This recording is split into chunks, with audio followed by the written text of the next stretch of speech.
Sebelum kita mulai KTDC pada kegiatan Gunung Bira pada hari ini, kita awali dengan doa pembukaan. Di sini siapa yang udah bisa baca? Ada yang mau baca doa? Maju ke depan kalau mau. Ada yang mau? Yang nggak apa-apa, baca aja. Baiklah, sebelum kita mulai kegiatan, marilah kita berdoa. Kita angkat tanda kemenangan Yesus Kristus. Dalam nama Bapa, Putra, dan Roh Kudus. Amin. Tuhan Yesus, Allah Bapa yang bertahta di kerajaan surga, puji dan syukur kami panjatkan kepadamu, karena berkat dan karunia-Mu kami dapat berkumpul kembali di nama-Mu ya Bapa. Sebentar lagi kami akan memulai kegiatan menuju ke gembala ini. Sehingga kiranya Engkau memberkati dan menggembala kami dari awal hingga akhir kegiatan ini ya Bapa.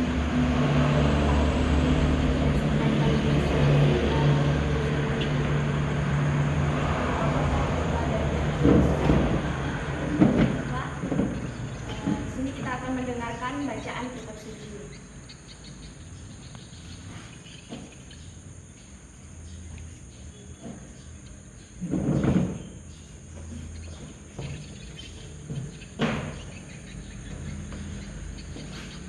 Bacaan pada hari ini diambil dari Injil Yohanes 17 ayat 20 sampai dengan 26. Bukan untuk mereka ini saja aku berdoa, tetapi juga untuk orang-orang yang percaya kepadaku melalui penderitaan mereka, supaya mereka semua menjadi satu, sama seperti Engkau, ya Bapa, di dalam aku dan aku di dalam Engkau, agar mereka juga di dalam kita, supaya yang dunia percaya bahwa Engkaulah yang telah mengutus aku. Aku telah memberikan kepada mereka kemuliaan yang Engkau berikan kepadaku, supaya mereka menjadi satu sama seperti kita adalah satu. Aku di dalam mereka dan Engkau di dalam aku, supaya mereka menjadi satu dengan sempurna, agar dunia tahu bahwa Engkau yang telah mengutus aku dan bahwa Engkau mengasihi mereka sama seperti Engkau mengasihi aku. Ya Bapa, aku mau supaya di mana aku berada, mereka juga berada bersama aku. Mereka juga telah Engkau berikan kepadaku, agar mereka memandang kemuliaan-Ku yang telah Engkau berikan kepadaku. Sebab yang Engkau mengasihi aku sebelum dunia dijadikan. Ya Bapa yang adil, memang tidak mengenal Engkau, tetapi aku mengenal Engkau, dan mereka ini tahu bahwa Engkaulah yang mengutus aku.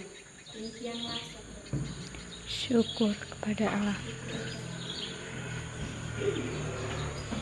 Adik yang terkasih, seperti yang kita dengar pada bacaan pada hari ini, yang diambil dari Injil Yohanes 17 ayat 20 sampai dengan 26. Pada ayat ini mengajarkan kita untuk hidup satu di dalam Kristus. Pada ayat ini Yesus berdoa kepada Bapanya. Yang lebih indahnya lagi, di dalam doa Yesus tidak cuma berdoa untuk murid-muridnya saja, tetapi Tuhan Yesus juga berdoa kepada orang-orang yang percaya kepadanya. Dan di dalam kitab suci pada hari ini, kita melihat bahwa Yesus bukan tentang kebaikan, kekuatan, dan popularitas, tetapi tentang kesatuan. Pada bagian ini disebut bahwa doa Yesus bagi orang yang percaya kepadanya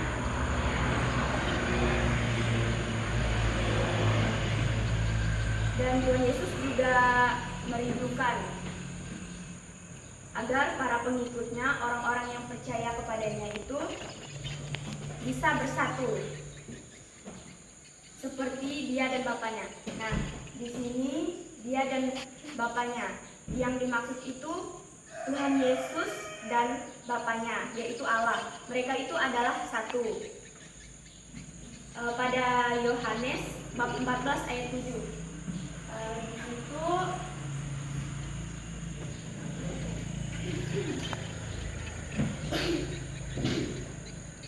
Di situ Yesus pernah mengatakan,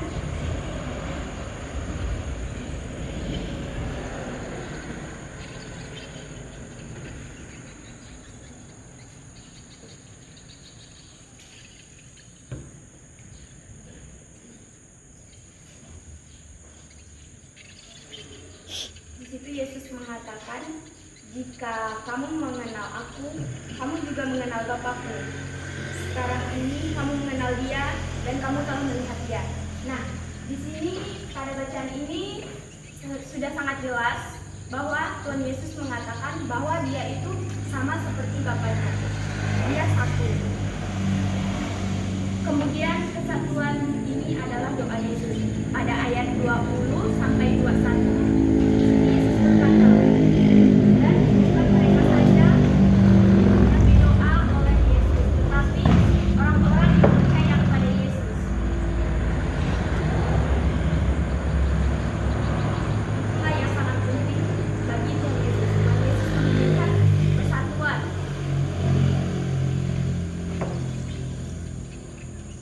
Kemudian di sini kakak mau bertanya,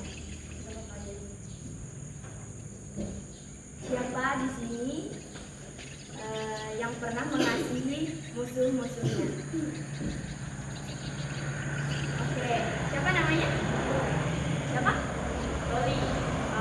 Bagaimana Loli mengasihi musuhnya? Ya, apalagi? Ya udah tadi kan, ada lagi? Oke, siapa lagi yang pernah mengasihi musuhnya meskipun diejek, dibully? Ada yang pernah mengasihi? Memaafkan temannya? Siapa? Tidak pernah. Tapi di sini ada menunjukkan rasa dendam semua ya pada temannya ya. Siapa? Ada yang pernah memaafkan? Memaafkan musuhnya? Tidak. Kenapa? Kenapa tidak? Kenapa? Ayo. Kenapa tidak mau memaafkan teman yang sering ngejek kita, terus sering menghina kita? Kenapa? Sakit hati.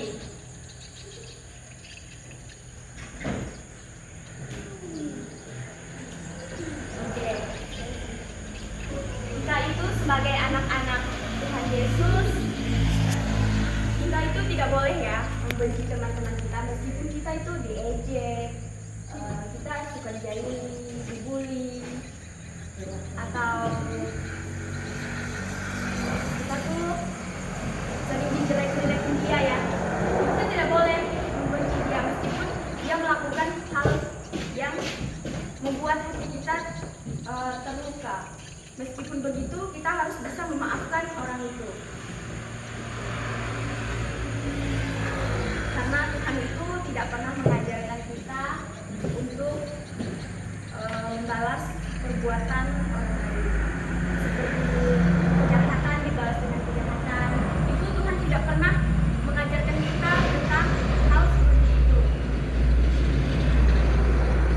Melainkan Tuhan itu menginginkan kita untuk selalu memaafkan orang lain, meskipun orang itu selalu menjelek-jelekan kita, dari kita. Tapi Tuhan menginginkan kita bahwa kita harus mengasihi musuh-musuh kita.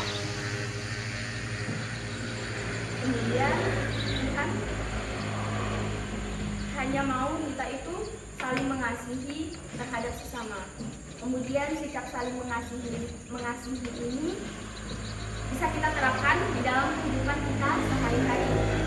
Contohnya seperti di dalam keluarga. Nah, di dalam keluarga ini di mana tempat kita belajar pertama kali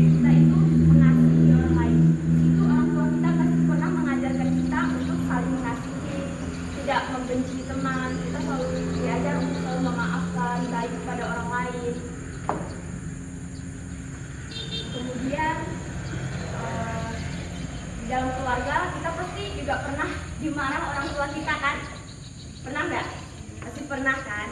Nah, kakak di sini mau sharing sedikit tentang pengalaman kakak waktu kakak masih kecil dulu.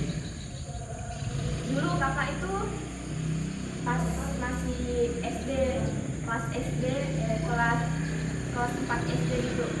Jadi kakak itu punya adik cowok. Nah, adik kakak itu hanya mau minjam mainan kakak, tapi kakak tidak mau memberi mainan, tidak mau meminjamkan mainan kakak pada dia, karena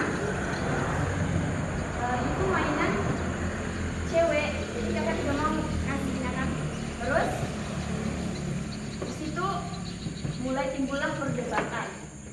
Jadi karena perdebatannya tidak habis-habis, orang tua kakak itu langsung negur, kalian ini kenapa? Kalian ini cuma punya 2 saudara. Kalian itu cuma bisa ketemu pas masih kecil ini saja, karena sudah besar kita pasti berpisah. Seperti yang sekarang ini, kakak ini kan kuliahnya jauh, kakak merantau kan, jauh dari orang tua. Nah, itu juga dengan adik kakak. Adik kakak dia SMA-nya merantau juga, dia jauh juga dari orang tua. Jadi kita sama-sama berpisah, tidak lagi bersama seperti waktu kecil. Nah, di situ kakak marah kepada orang tua kakak karena dia lebih kayak lebih berpihak kepada adik kakak. Lalu di situ kakak merajuk masuk ke kamar, lalu berpikir, kenapa orang tua kakak itu lebih berpihak kepada adik kakak kan? Kenapa mereka memarahi kakak? Padahal dia yang salah, dia yang duluan. Tapi belajar dari pengalaman itu, kakak sekarang mengerti kenapa orang tua seperti itu kepada kakak. Karena mereka itu menasihati kita, memberikan yang terbaik kepada kita. Nah, jadi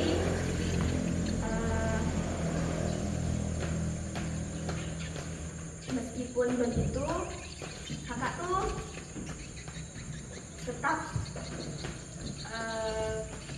mau mengasihi meskipun ada rasa benci, karena di situ itu kita tuh pasti ada tersimpan rasa kasih dan sayang kepada orang lain.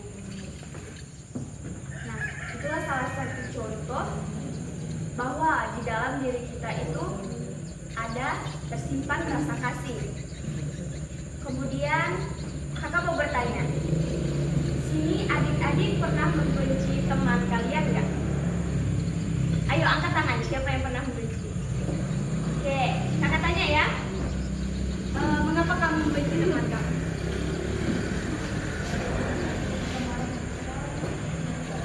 Oh, dia itu egois ya, tiba-tiba marah, padahal nggak ada salah. Kemudian kamu maafkan dia nggak? Enggak. Oh, kamu seharusnya memaafkan dia ya. Kemudian adik kenapa membenci temannya? Oh, suka mukul kamu ya. Kalau udah mukul-mukul gitu adik marah. Nah, dimaafkan nggak temannya? Ya, bagus ya, dimaafkan ya temannya ya. Satu lagi tadi. Adik pernah membenci teman? Kenapa? Oh, dia suka cubit adik. Oh, terus adik maafkan nggak? Enggak. Gak boleh ya, kita harus saling memaafkan. Kemudian adik apa?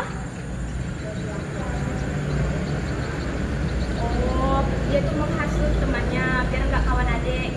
Nah, adik maafkan dia nggak? Enggak. Oh. Masih dendam ya. Siapa lagi tadi? Siapa? Adik? Adik ada? Kenapa?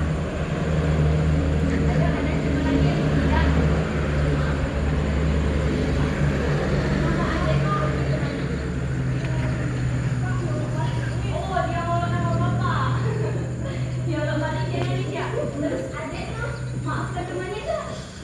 Enggak. Oh, masih dendam ya.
tetapi untuk bersekutu dan bekerja sama, membangun kasih dan persatuan. Kemudian pada ayat 21 sampai 23, di situ Yesus berdoa supaya kita menjadi satu. Pada ayat ini Yesus mengatakan supaya mereka semua menjadi satu sama seperti Engkau, ya Bapa, di dalam aku dan aku di dalam Engkau. Nah, dari arti doa ini Yesus dari arti doa ini Yesus itu menginginkan persatuan. Kemudian Yesus ingin kita semua itu bersatu, yaitu supaya kita bisa bersama-sama membangun kasih, membangun persatuan yang teguh. Di sini Tuhan tidak meminta kita untuk menjadi kuat, tetapi Dia menginginkan kita untuk menjadi satu. Kesatuan yang Yesus inginkan itu bukanlah kesatuan yang dibuat-buat, bukan hanya kerjasama antara teman-teman, melainkan kekuatan yang berasal dari Allah. Kekuatan yang dari Allah itu mencerminkan kesatuan antara Bapa dan Anaknya, yaitu kesatuan yang kudus, yang rohani, dan yang penuh dengan kasih. Mengapa kesatuan itu sangat penting bagi Tuhan? Ada yang tahu? Ada yang tahu mengapa kesatuan itu sangat penting bagi Tuhan Yesus? Nggak tahu? Tadi udah kakak jelaskan. Ada yang sedikit menyimak gitu? Ada yang ingat sedikit saja? Tidak. Tidak. Kesatuan itu sangat penting karena kekuatan dan identitas dalam diri Kristus. Pentingnya kesatuan bagi Yesus karena Tuhan Yesus itu tahu bahwa mudahnya manusia itu terpecah belah. Bahkan di antara dua orang tadi, seperti teman-teman kalian tadi yang pernah membenci temannya, katanya kan, di situ di antara dua orang bisa saja terjadi pertentangan, dan hal itu yang membuat kita itu sangat susah untuk memaafkan orang lain. Karena itulah Yesus berdoa agar kita itu bersatu. Dia menginginkan persatuan, supaya kita itu bisa kasih sayang kepada orang lain dan tidak membenci orang lain. Kemudian bukan karena sepakat dalam semua hal, tetapi karena disitulah dalam suatu roh asli dan satu Tuhan. Kemudian siapa yang berdoa kepada Bapaknya supaya kita bersatu? Siapa yang berdoa? Sini kan tadi kakak udah baca kan dalam ayat ini. Siapa yang berdoa kepada Bapaknya yang menginginkan kita untuk bersatu? Ada yang tahu siapa? Ya, Tuhan Yesus ya. Ternyata ada juga yang iman. Nah, kemudian pada ayat 17 bab 23, kesatuan sebagai kesaksian. Pada ayat 17 23 itu dikatakan supaya dunia percaya bahwa Engkaulah yang mengutus aku. Dan di sini Yesus mengatakan bahwa kesatuan dalam gereja akan membuat dunia percaya kepada Yesus, bahwa Yesus adalah utusan Allah. Kemudian kesatuan ini bukan hanya baik bagi internal gereja, tetapi juga berdampak keluar dan mencerminkan kasih Kristus. Kemudian pada ayat 17 bab 23 ini, kemuliaan yang diberi menyatukan kita. Arti dari kemuliaan Yesus memberikan kepada kita itu bukan kemuliaan duniawi, tetapi kemuliaan yang berasal dari Tuhan Yesus sendiri yang dari kemuliaan dari Roh Kudus. Di dalam kitab bukan untuk membanggakan diri, tetapi untuk membangun kesatuan bersama.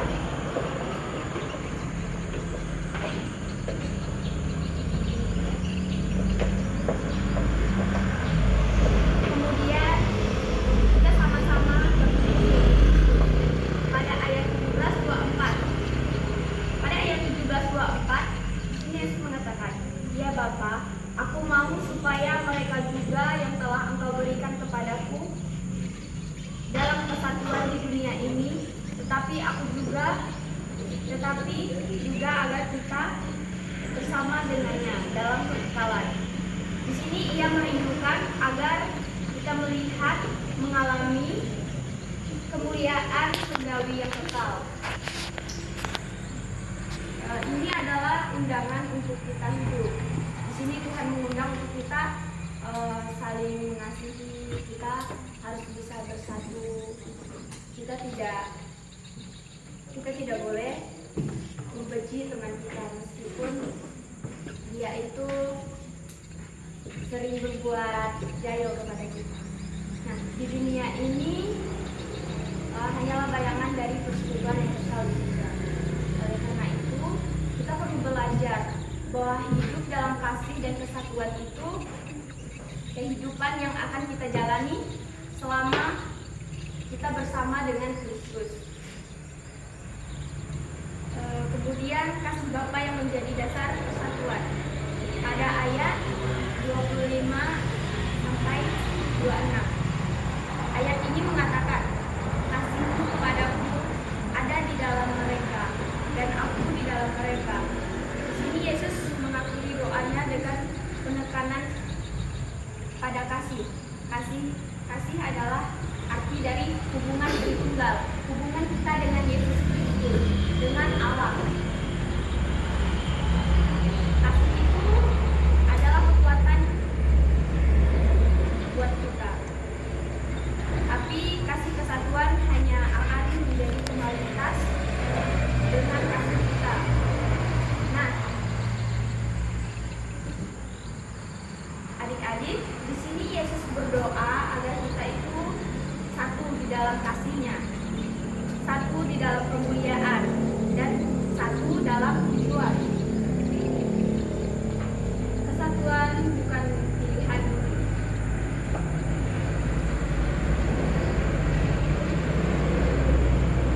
Kita harus hidup dalam kesatuan karena itu adalah jawaban dari atas doa-doa Tuhan. Di situ tadi pada Injil Yohanes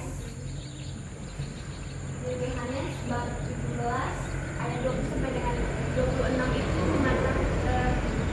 mengatakan bahwa di situ Tuhan Yesus berdoa kepada Allahnya. Dia meminta bahwa kita itu bisa bersatu, bisa saling mengasihi pada sesama. Kemudian di sini kita bisa meninggalkan ego kita, kesombongan kita, kepentingan pribadi. Kemudian kita harus bisa bertumbuh menjadi kesaksian gereja yang hidup dalam kesatuan. Kesaksian yang paling kuat dibutuhkan oleh kita. Dalam kesatuan, kita bisa menerapkannya di kehidupan kita sehari-hari dengan cara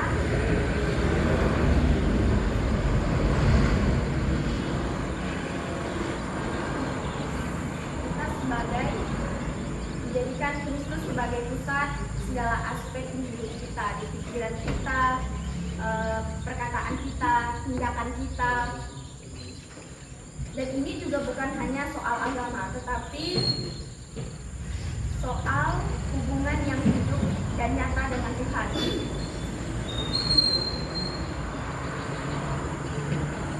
Untuk ini juga ada cara untuk mewujudkan dan menjalani hubungan pribadi dengan Kristus. Dengan cara, ada yang tahu dengan cara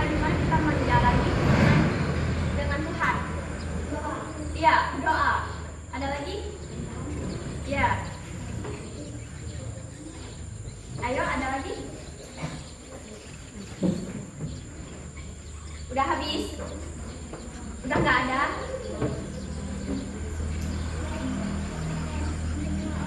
Iya.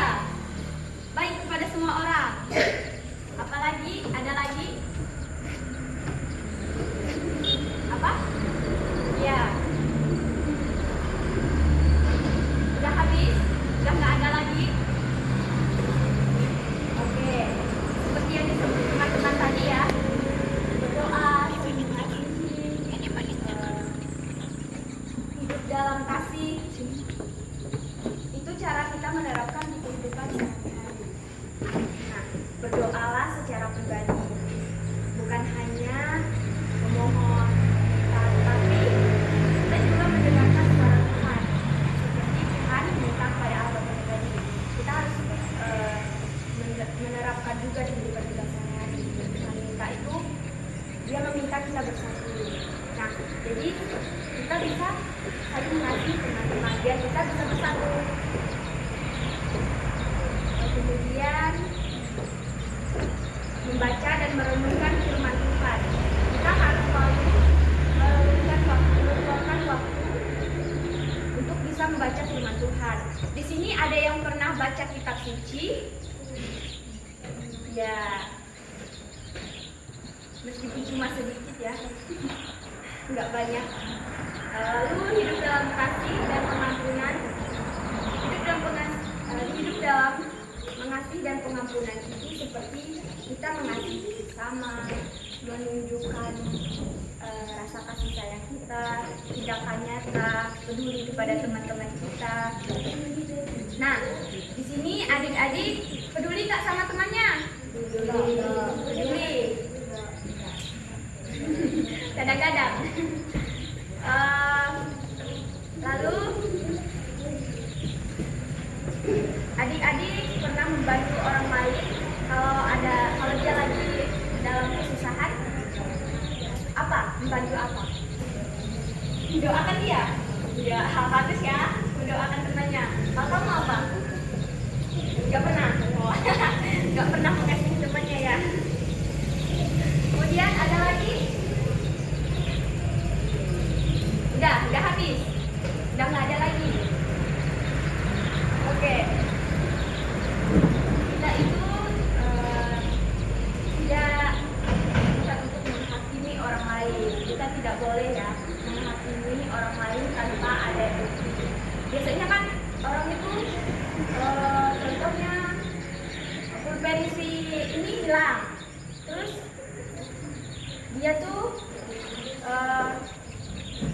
menyalahkan dia, kamu ya yang nyuri pulpen aku. Terus dia bilang enggak. Jadi kita tidak boleh seperti itu. Kita tidak boleh menghakimi orang tanpa adanya bukti. Kemudian mengampuni. Kita harus belajar untuk saling mengampuni, untuk mengasihi dan mengasihi orang lain. Belajar mengampuni ini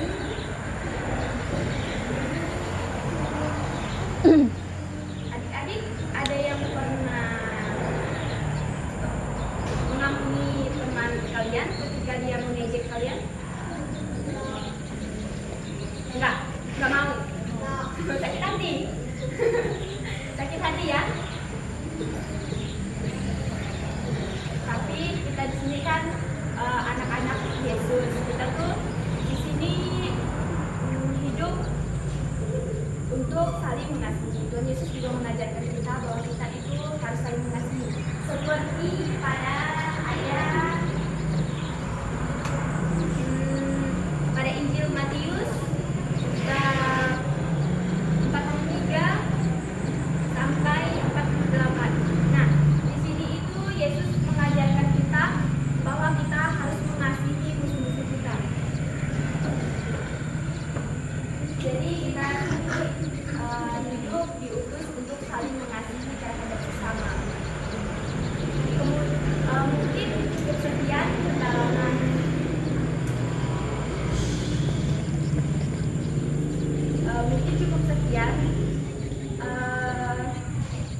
penjelasan kakak tentang mengasihi musuh-musuh. Kemudian di sini kakak mau bertanya, adik-adik pernah peduli nggak sama temannya ketika temannya itu lagi membutuhkan pertolongan kalian? Peduli nggak? Peduli. Yang di sini peduli nggak? Jika teman-temanku lagi kesusahan, lagi butuh bantuan kalian, lalu kalian peduli nggak? Mau membantu mereka nggak? Mau. Mau. Ya bagus ya kalau mau ya. Ini tindakan yang mudah dikatakan mengampuni itu tindakan yang sangat mudah dikatakan ya. Kamu tuh harus mengampuni dia, kamu tuh harus mengasihi dia. Nah itu tuh sangat mudah dikatakan ya, tetapi sulit kita lakukan.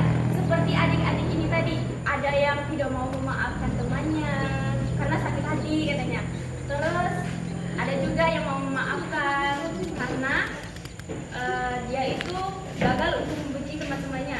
Mengapa begitu? Karena di dalam hati dia itu ada tersimpan rasa kasih kepada orang lain. Kemudian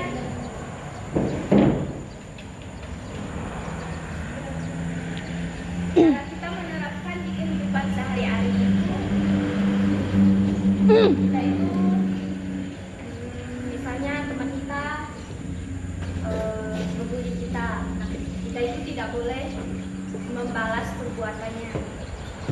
Seperti Tuhan Yesus. Tuhan Yesus kan yang disalibkan kemarin, yang mengalami penderitaan yang nanti di kayu salib itu, Tuhan pernah berdoa kepada Bapaknya. Ya Tuhan mengatakan seperti ini, ya Bapa, ampunilah mereka karena mereka tidak tahu apa yang mereka perbuat. Nah, di situ Tuhan Yesus tidak membalas perbuatan mereka, melainkan Tuhan Yesus mendoakan. Nah, seperti itu juga dengan kita harus meniru Tuhan Yesus. Tuhan Yesus mendoakan mereka, bukan membalas perbuatan mereka. Jadi di situ bisa kita ambil pelajarannya dari Tuhan Yesus. Kita harus bisa saling mengasihi satu sama lain. Kita harus mendoakan mereka ketika mereka sedang mengejek kalian, membuli kalian. Kita tidak perlu membalas perbuatan mereka. Kita hanya perlu mendoakan mereka saja. Mungkin cukup sekian pendalaman dari kakak. Selamat pagi. Aku percaya akan Allah, Bapa yang Maha Kuasa, pencipta langit dan bumi, dan akan Yesus Kristus, putranya yang tunggal Tuhan kita, yang dikandung dari Roh Kudus dan oleh Maria, yang menderita sengsara dalam kehidupan Kristus beratus, disalibkan wafat dan dimakamkan, yang mendapatkan kematian pada hari ketiga bangkit dari dalam mati, yang naik ke surga yang Maha Kuasa, dari situ akan datang memberi perlindungan. Aku percaya akan Roh Kudus, gereja Katolik yang kudus, persekutuan darah kudus, pengampunan dosa, kebangkitan badan, kehidupan kekal. Amin. Doa Bapa kami yang ada di surga, dimuliakanlah